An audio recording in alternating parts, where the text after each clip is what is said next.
Kamu nanya, Kamu bertanya-tanya yuk kumpul-kumpul di asik. hanya di Podcast Six.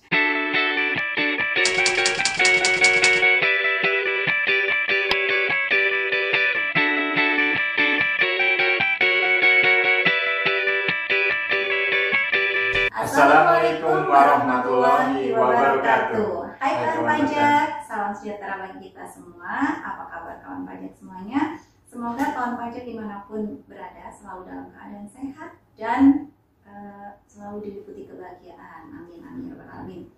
23 ikan berenang, 45 semua tenggelam. Selamat datang di Podcast Sik, Podcast Asik KPP PMA 6. Baik kawan pajak, sebelumnya kami ucapkan selamat bergabung di Podcast Sik. Podcast kali ini bersama saya Mia dan rekan saya Saiful. Podcast episode kali ini kita akan membahas apa nih Mas? Oke, baik kawan pajak, hari ini kita akan membahas FAQ ya.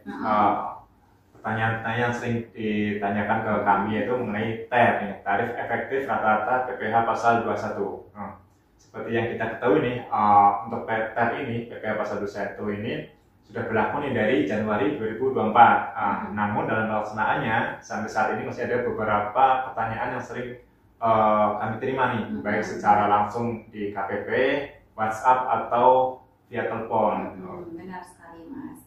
Kita sampaikan juga Mas ya, untuk mengenai TER ini sebelumnya juga sudah pernah disampaikan oleh rekan-rekan kami. Pembahasan mengenai TER secara berseri ya Mas ya. Ada yang membahas mengenai PMK 168-nya, ada yang khusus membahas pelaporan SPT-nya sesuai dengan Per 02. Kemudian ada yang membahas khusus mengenai bonus dan THR ya Mas ya. Nah, jika kawan pajak kemarin-kemarin terlewat, silakan dapat ditonton kembali di YouTube di episode podcast kita ya Mas ya. Kamu nanya, Kamu bertanya-tanya yuk kumpul-kumpul di asik hanya di Podcast Six. Oke, baik, kita langsung aja ke pembahasan FAQ-nya. Pertanyaan pertama yang sering ditanyakan kami yaitu, jika kawan pajak akan melakukan pembetulan SPT masa PPh 21 masa-masa sebelum masa Januari 2024, ini ada yang tanya nih, apakah bisa menggunakan ibu pot PPh pasal 21? Jadi tarif TER ini sebagaimana yang dimaksud dalam PMK 168 tahun 2023 yang berlaku mulai Januari 2024, pelaporannya melalui ibu pot PPh 21 di DJP online ya. Terus kemudian bagaimana untuk wajib pajak yang melaporkan SPT PPh 21 untuk masa sebelum Januari 2024, maka untuk pelaporannya masih menggunakan ISPT PPh pasal 21 yang seperti yang lama nih, aplikasi yang lama. Jadi aplikasi yang lama ini masih bisa digunakan hanya untuk pelaporan SPT masa sebelum masa Januari 2024 gitu. Kalau kawan pajak misal belum melapor untuk yang masa sebelum Januari 2024 atau akan melakukan pembetulan, itu bisa yang menggunakan aplikasi yang lama, SPT ya Mas ya. Baik, selanjutnya untuk pertanyaan kedua, ketika melakukan pelaporan SPT melalui e-Bupot PPh pasal 21 di JP Online, token yang diminta tidak terkirim ke email. Nah, baik. Memang awalnya untuk e-Bupot PPh pasal 21 ini metode pengirimannya itu dirancang menggunakan token gitu ya Mas ya. Namun dalam perkembangannya memang ditambahkan opsi untuk pengiriman SPT menggunakan sertel. Nah, sertel yang digunakan di sini itu sama dengan sertifikat elektronik yang digunakan dalam pelaporan di e-faktur maupun di e-Bupot unifikasi. Jadi kawan pajak dapat mendownloadnya di aplikasi Enovanya ya Mas ya. Nah, kemudian jika ternyata kawan pajak itu tidak memiliki sertifikat elektronik, kemudian mengalami kendala ini, kan kalau tidak memiliki sertifikat elektronik ya mau nggak mau harus menggunakan opsi itu aja ya, opsi token aja, nggak bisa menggunakan opsi sertifikat elektronik ini. Nah, kawan pajak dapat menghubungi KPP terdaftar untuk dimintakan token tersebut ke tim IT kantor pusat. Jadi KPP terdaftar itu akan membuat tiket ke kantor pusat untuk memintakan token tersebut. Nah, ini tidak bisa langsung ya Mas ya kalau itu ya, karena kita harus ekskalasi dulu. Jadi ada berapa waktu yang mungkin hari yang sama. Kalau misal pagi kami tiketkan, ya siang mungkin sudah ya. Biasanya nggak terlalu lama kalau untuk potongnya Mas ya. Nah, baik. Mungkin untuk selanjutnya, untuk pertanyaan selanjutnya itu mengenai pegawai yang desain nih. Bagaimana perlakuan pembuatan bukti potong terhadap pegawai yang desain? Untuk pegawai yang desain, pastikan nih kapan penghasilan terakhir yang diperolehnya, terakhir kapan nih. Misal penghasilan terakhirnya adalah bulan Maret, maka pada masa Maret ini atas penghasilan tersebut tidak perlu dibuatkan nih bukti potong bulanannya, akan tetapi langsung dibuatkan bukti potong 1721 A1. Kemudian bagaimana jika ternyata bukti potong A1 tersebut ternyata lebih bayar? Pada bukti potong A1 tersebut akan tergambar berapa lebih bayarnya pada PPh 21-nya. Dan atas lebih bayar tersebut, pemberi kerja ini memiliki kewajiban untuk mengembalikan karyawan yang desain itu tadi ya. Karena nilai lebih bayar tersebut itu di induknya itu akan mengurangi PPh pasal 21 yang terutang bagi si pemberi kerjanya perusahaan itu. Kemudian ada lagi nih pertanyaan saya terkait dengan desain tadi. Bagaimana jika ternyata pegawai tersebut sudah terlanjur dibuatkan bukti potong bulanan oleh pemberi kerjanya? Pemberi kerja dapat melakukan pembuatan SPT PPh pasal 1 dengan menghapus bukti potong bulanannya. Kemudian atas pegawai desain tersebut dapat dibuatkan bukti potong 1721 A1-nya. Jika ternyata lebih bayar, seperti penjelasan yang tadi sebelumnya, lebih bayar tersebut dikembalikan oleh pemberi kerja ke pegawai yang desain tadi, dan biasanya akan dibayar di SPT pembetulannya, gitu ya, yang dapat dikompensasikan ke masa pajak berikutnya. Gitu. Jadi lebih bayarnya itu berarti pemberi kerjanya, nanti betul. Ya. Untuk lebih bayar yang karyawannya itu menjadi tanggung jawab pemberi kerjanya untuk mengembalikan. Jadi ketika nanti si pegawainya itu mau lapor SPT, PPh, OP, itu tidak lebih bayar gitu lah ya. Jadi nihil antara PPh terutangnya sama yang sudah dipotong itu tentunya sudah sama karena kelebihannya sudah dikembalikan oleh pemberi kerja, ya Mas ya. Baik, kemudian pertanyaan selanjutnya. Apakah bukti potong bulanan dapat dikreditkan saat pelaporan SPT tahunan UP bagi karyawan?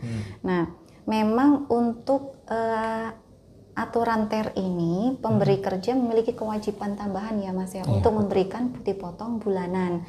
Kalau dulu kan memberikan bukti potong A1 saja di akhir tahun gitu ya Mas ya. Nah, kalau sekarang kewajibannya jadi bertambah. Jadi pemberi kerja itu harus memberikan bukti potong bulanannya sama bukti potong A1-nya. Tapi untuk bukti potong bulanannya itu cuma sebagai pengecekan gitulah ya, untuk mengecek berapa sih tiap bulan pegawai tersebut sudah dipotong gitu. Tapi tidak bisa dikreditkan di akhir tahun waktu pelaporan SPT OP-nya gitu ya Mas ya. Nah, seperti yang dijelaskan sebelumnya sama Mas Saiful tadi, jika nanti di A1, jadi untuk pelaporan SPT-nya itu mengikuti A1-nya, bukti potong A1-nya ya Mas ya. Jadi nanti ketika ada LB, terlihat ada minus gitu ya, kelebihan bayar, maka yang memberikan adalah pemberi kerja. Jadi bukan menuliskan lebih bayar di SPT-nya, karena kewajiban untuk mengembalikan itu ada di pemberi kerja, karena nanti lebihnya itu bisa dikompen gitu ya Mas ya, oleh perusahaannya, oleh pemberi kerjanya. Untuk pertanyaan selanjutnya itu kelebihan bayar apakah bisa dikompen nih, seperti yang tadi itu. Ini mungkin maksudnya adalah atas kelebihan penyetoran, misalnya nih bulan Mei PPh pasal 21 itu terutangnya 1 juta. Namun yang disetorkan itu 1.100.000, sehingga terdapat kelebihan pembayaran nih 100.000-nya. Untuk kasus kelebihan ini tidak bisa dikompensasikan nih, namun dapat dilakukan pemindah bukuan, itu kan yang 100.000 itu atas pemindah bukuan atas NTPN yang sudah digunakan dalam laporan SPT ini, tapi tidak dapat diajukan secara IPPK, secara online ya, pemindah bukuan itu tidak dapat melakukan IPPK. Namun kawan pajak nih bisa mengajukan pemindah bukuan secara manual ke KPP, baik secara langsung atau melalui pos gitu ya. Jadi kalau NTPN-nya itu udah dilaporkan di SPT, nggak bisa nanti ya nggak bakal muncul nggak bisa di IPBK gitu IPBK ya Mas ya langsung kan. Biasanya kan sekarang kan IPBK nih mudah nih ya bagi kawan iya, pajak itu lebih ya. mudah lah ya. Jadi nggak perlu jauh-jauh ke sini gitu ya Mas ya. Namun jika sebelum dilaporkan SPT akan di PPK terlebih dahulu nih, bisa langsung diajukan melalui IPBK. Namun ini silahkan nih disesuaikan dengan kondisi kawan pajak nih, mau IPBK dulu atau dilaporkan dulu SPT-nya gitu kan. Benar. Kalau misal buru-buru nih gitu ya, keburu CT jatuh tempo pengiriman pelaporan SPT gitu ya, itu bisa diajukan dikirim dulu nanti PBK-nya manual gitu ya Mas ya. Betul. Oh ya, ada kasus juga kalau di kolom 13 di pelaporan SPT PP pasal 21 itu Mas. Tadi mau ngomong apa lupa jadi. Oh ya, itu kan kompensasi ya, kolom kompensasi gitu ya Mas ya, yang kolom 13 itu. Nah, kolom 13 itu tidak bisa digunakan untuk kasus yang ini ya Mas ya, yang kelebihan pembayaran gitu. Jadi kalau misal terutangnya 1 juta, kemudian bayarnya sudah terlanjur 1,1, kelebihan 100 ribunya itu nggak bisa ditaruh di kolom 13 itu gitu ya Mas ya. Betul, karena di SPT itu hanya PPh brutonya berapa, pajak DPP-nya berapa, PPh terutangnya berapa gitu kan berapa. Walaupun di situ kawan pajak itu menyetorkan 1,1 juta gitu. Jadi untuk kasus yang seperti itu hanya bisa di PPK. Yang kolom 13 itu hanya untuk pembetulan ya nanti ya biasanya. Kalau misal pembetulan muncul ini ada lebih bayar atas pembetulannya itu, nah itu bisa dicentang di bagian kolom 13-nya. Baik, kemudian untuk pertanyaan selanjutnya adalah jika ada pegawai berubah PTKP di bulan Juni ini, apakah PTKP-nya bisa disesuaikan di tengah tahun? Jadi mengenai ketentuan PTKP itu tidak terdapat perubahan ya Mas ya di aturan terbaru ini ya Mas ya. Jadi masih seperti ketentuan yang lama, yaitu PTKP ditentukan di awal tahun di Januari itu ya Mas ya. Jadi jika kondisi itu berubah di tengah tahun, maka perubahannya itu akan diakui di tahun berikutnya, tahun pajak berikutnya. Misal contoh pegawai A awal Januari, atau Mas Saipul aja deh ya biar enak ya. Mas Saipul ini di awal Januari PTKP-nya K0 gitu ya, belum punya anak, udah punya istri. Nah kemudian pas bulan April 2024, nah punya anak nih, jadi kan harusnya PTKP-nya berubah nih jadi K1 ya. Nah, perubahan PTKP ini kan kalau di peraturan TER memang merubah kategorinya ya. Kalau K0 itu kan masih kategori TER A. Kalau yang K1 jadi kategori TER B. Nah, apakah ini berubah? Ya, enggak. Kalau yang perubahannya yang K1-nya ini akan berlaku nanti di Januari 2025. Jadi selama dari Januari 2024 sampai Desember nanti masih menggunakan PTKP yang K0 begitu masih ya. Yang lama ya berarti ya, belum berubah ya berarti PTKP-nya ya. Ya betul. Gitu kan. Kemudian untuk selanjutnya yaitu ketika terdapat pilihan nih untuk NIK atau NPWP. Baik karyawan seorang wanita yang menggunakan NPWP suaminya, apakah bisa input menggunakan NPWP suaminya gitu kan. Untuk perekaman bukti potong dapat menggunakan NIK atau NPWP, yaitu bisa milih salah satu nih. Namun jika seorang istri yang menggunakan suami, maka pembuatan bukti potongnya harus direkam menggunakan NIK, yaitu agar nama yang tercantum dalam bukti potongnya itu yaitu ada nama pegawai wanita tersebut. Ya, itu. Benar. Kalau pakai NPWP nanti nama suaminya yang muncul ya Mas betul. ya. Ada juga nih kemarin tanya mengenai ekspat yang tidak memiliki NPWP, bagaimana cara perekaman bukti potongnya gitu. Nah untuk kasus ini kita lihat nih terlebih dahulu, jika tidak memiliki NPWP, tidak memiliki KTP, kemungkinan besar ini adalah wajib pajak luar negeri ya. Tentunya pemotongan yang dilakukan adalah PPh pasal 26, yaitu dengan tarif 20% ya. Untuk mungkin kita bahas sedikit ya terkait dengan PPh pasal 26-nya. Untuk pemotongan PPh pasal 26 yang itu sehubungan dengan pekerjaan, yaitu sehubungan dengan pekerjaan, jasa atau kegiatan besarnya, yaitu sebesar 20% ya, dan bersifat final. Dalam hal yang dipotong memiliki surat keterangan domisili sebagai wajib pajak luar negeri atau SKD WPLN, maka pemotongan PPh pasal 26 tersebut memperhatikan ketentuan persetujuan penghindaran pajak atau P3P ya, persetujuan penghindaran pajak berganda yang berlaku antara negara Republik Indonesia dan negara atau yurisdiksi domisili wajib pajak luar negeri tersebut gitu. Dalam hal wajib pajak orang pribadi luar negeri tersebut berupa status menjadi wajib pajak orang pribadi dalam negeri, pemotongan PPh pasal 26 sebagaimana dimaksud di atas tadi tidak bersifat final nih, dan dapat dikreditkan dengan PPh orang pribadi yang terutang dalam SPT tahunan gitu. Jadi kalau yang expat dia nggak punya NPWP, nggak punya KTP juga, jadi ya nggak bisa dipaksakan untuk di-input di bulanan, nggak bisa di-input di bukti potong bulanan, inputnya harus di PPh 26. Karena waktu mau menginput di bulanan pun itu akan diminta NPWP sama NIK gitu ya Mas ya, jadi nggak bisa dipaksakan di situ. Karena kemarin ada tuh kawan pajak yang mintanya itu maunya di situ gitu, padahal kalau dari status wajib pajaknya sudah terlihat jelas kalau itu memang subjek pajak luar negeri gitu ya Mas ya. Dan untuk pertanyaan selanjutnya masih terkait dengan bukti potong PPh pasal 21 nih, yaitu apakah bukti potong PPh 21 bagi pegawai yang direkam menggunakan NIK tarifnya tidak lebih tinggi dari 20%.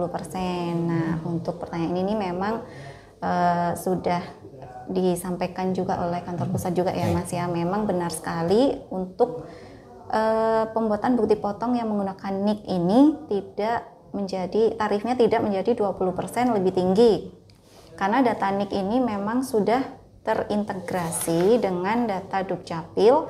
Jadi ketika valid maka bisa diinput, tapi ketika tidak valid maka nggak bisa diinput gitu ya Mas ya. Iya, betul.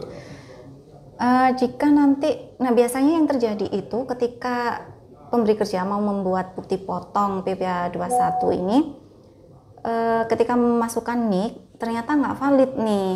Nah itu biasanya yang terjadi, biasanya ke kita, wah ini gimana ini kok nggak valid nih, apa yang harus kita lakukan? Ada tuh ya kawan pajak yang bertanya seperti itu ya Mas ya. Nah ternyata untuk kendala yang seperti ini itu memang harus dilakukan konfirmasi ke Dukcapil oleh kawan pajak.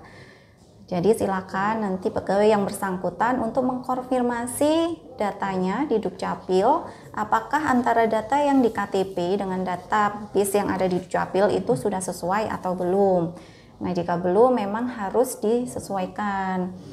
Kami tuh juga ada beberapa kali ya pertanyaan seperti ini, biasanya kalau saya ada kawan pajak yang tanya itu biasanya langsung saya cek tuh di sistem, saya masukkan nama sama NIK-nya, oh ternyata validitasnya itu kadang memang cuma 97%, kadang ada yang 95%, ada yang 90%. Kalau dilihat dari situ itu biasanya memang pasti ada perbedaan antara di database-nya Dukcapil sama KTP itu ya Mas ya.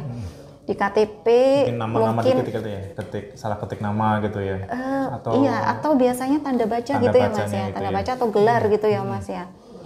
Di KTP ada gelar, di data Dukcapilnya ternyata nggak ada gelar. Nah itu bisa disesuaikan nanti di Dukcapil agar ketika di input di sistem kami nanti muncul valid. Nah begitu Mas. Ada tambahan nggak Mas? Enggak ya? Sudah ya?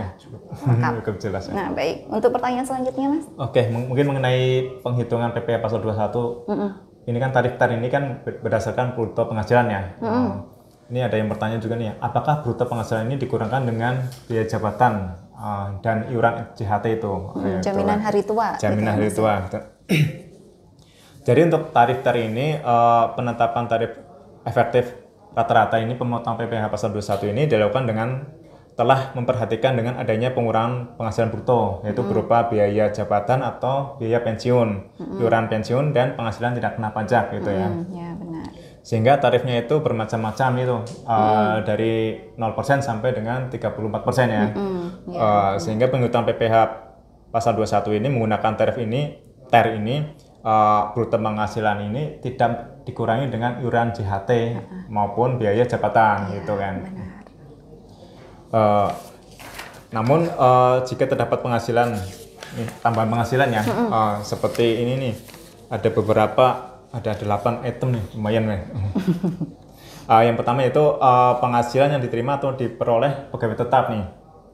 Ini baik yang bersifat teratur maupun yang tidak teratur. Yaitu dapat berupa seluruh gaji, segala jenis tunjangan, dan penghasilan teratur lainnya, termasuk uang lembur, overtime, dan penghasilan sejenisnya. Kemudian bonus, tunjangan hari raya, jasa produksi, tantiem, gratifikasi, dan penghasilan lainnya bersifat tidak teratur itu. Kemudian imbalan sehubungan dengan kegiatan yang diselenggarakan oleh pemberi kerja, dan pembayaran iuran jaminan kecelakaan kerja dan iuran jaminan kematian kepada badan penyelenggara jaminan sosial ketenagakerjaan yang dibayarkan oleh pemberi kerja. Kemudian untuk pembayaran iuran jaminan pemeliharaan kesehatan kepada badan penyelenggara jaminan sosial kesehatan yang dibayarkan oleh pemberi kerja. Selanjutnya pembayaran premi asuransi kesehatan, asuransi kecelakaan,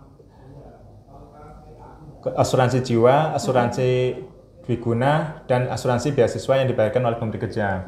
Kemudian yang penghasilan yang kedua itu penghasilan yang diterima atau diperoleh pensiunan secara teratur nih, baik berupa uang pensiunan atau penghasilan lainnya gitu ya. Kemudian yang ketiga yaitu imbalan kepada anggota Dewan Komisaris atau anggota Dewan Pengawas yang diterima atau diperoleh secara tidak teratur ya. Kemudian yang keempat itu penghasilan pegawai tidak tetap yang dapat berupa upah harian, upah mingguan, upah satuan, upah borongan, dan atau yang diterima atau diperoleh secara bulanan. Kemudian yang kelima itu imbalan kepada bukan pegawai, yaitu sehubungan dengan pekerjaan bebas atau jasa yang dilakukan yang dapat berupa honorarium, komisi, fee, dan imbalan sejenisnya.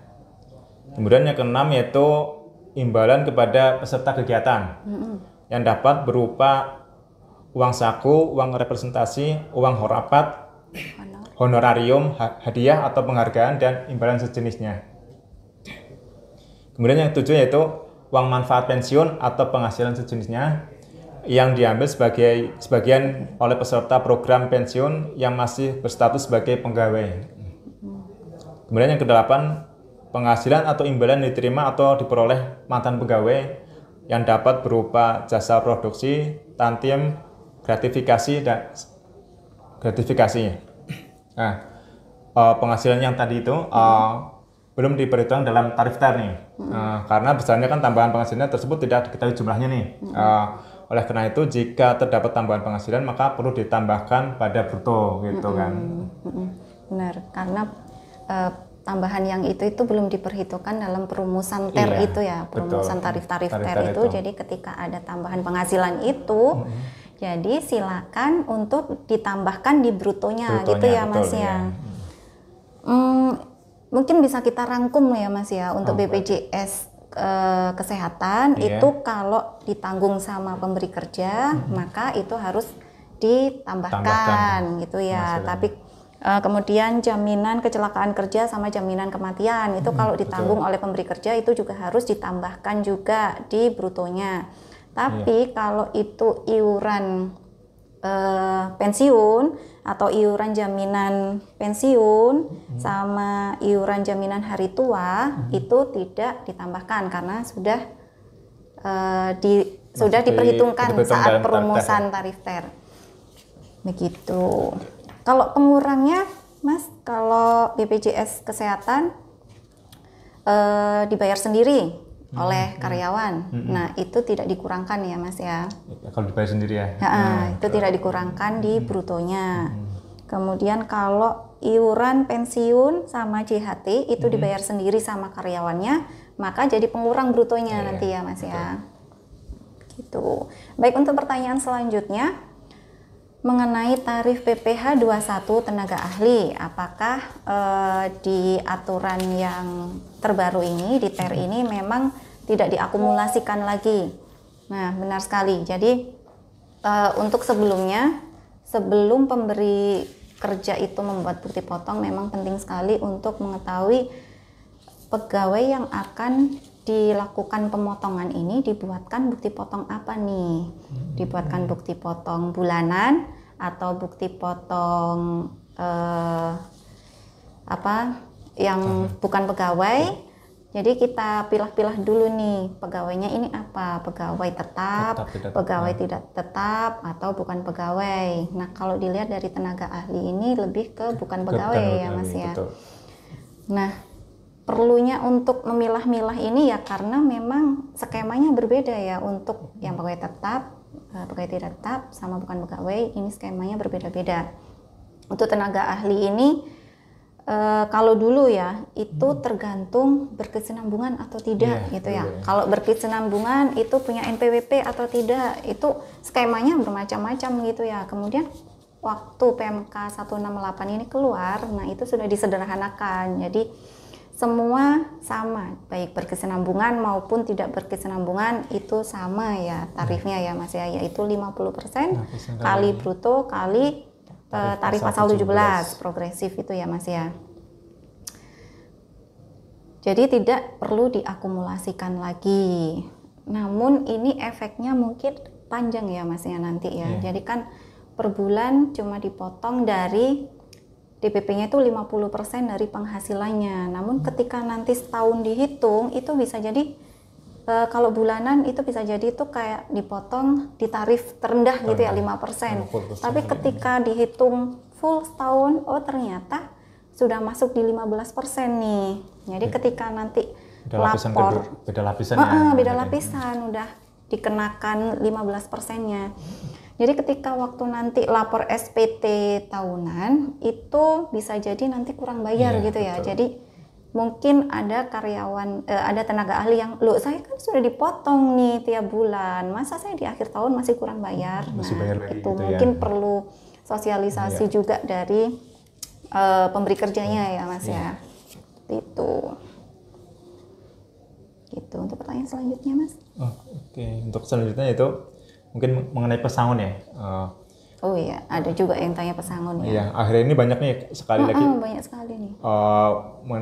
Ini bagaimana penerapan pesangon untuk aturan terbaru ini nih? Mungkin maksudnya pertanyaannya adalah apakah pesangon ini juga diatur dalam PMK 168 ini ya? Mungkin itu ya.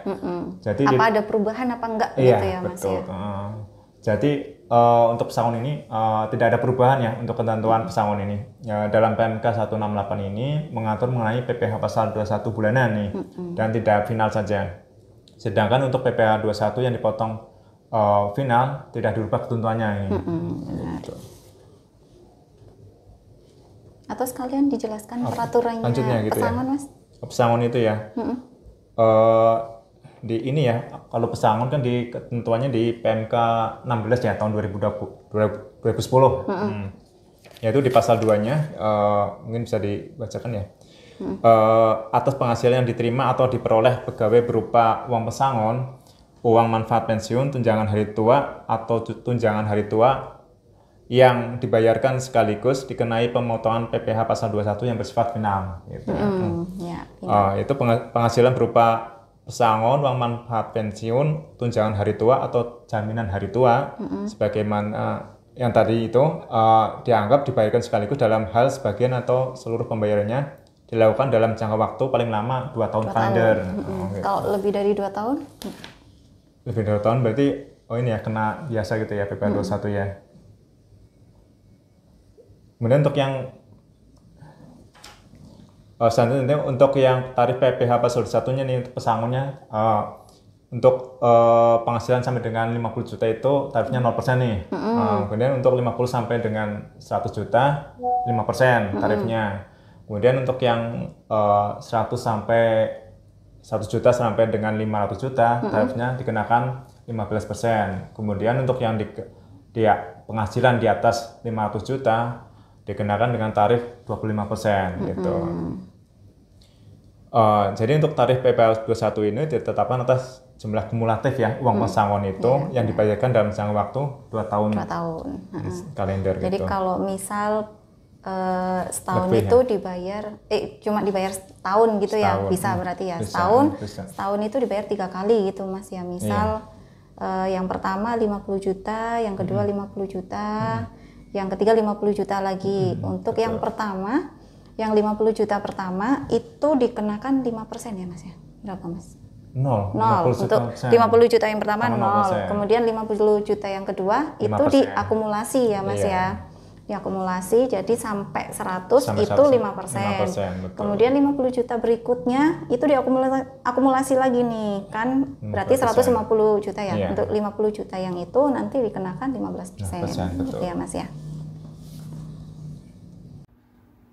Baik, tak terasa kita telah menemani kawan pajak semuanya membahas FAQ TER PMK 168 kurang lebih selama 30 menit ya Pak Mia. 30 menit ya? Ada ya? Oh, iya, ada kayaknya.